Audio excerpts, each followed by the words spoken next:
Dipa dream কিচেনে। এখন আমি করব মোরালা মাছ ভাপা। মোরালা মাছ ভাপা কিভাবে করছি দেখে নেন। প্রথমে তেল দিয়ে দিচ্ছি।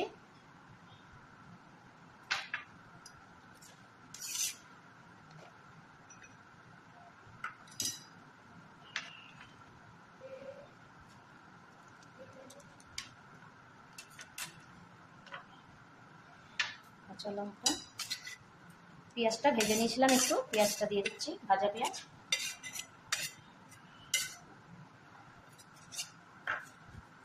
তার সঙ্গে সর্ষে লঙ্কা বাটা। এখানে তার সঙ্গে একটু দিয়ে দিচ্ছি শুকনো লঙ্কার গুঁড়ো, কালার হওয়ার জন্য, একটু ঝাল ঝাল হবে। এখানে হাফ চামচ হলুদ দিয়ে দিচ্ছি।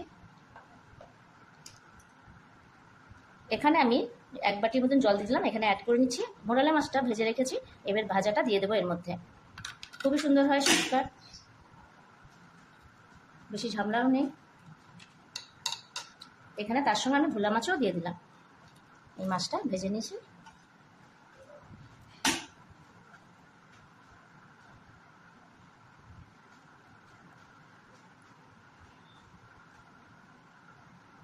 এবার একটু ধনেপাতা দিয়ে দিচ্ছি, ধনেপাতাটা এর উপরে দিয়ে দিচ্ছি। এখন এটা পুরো রেডি হয়ে আছে।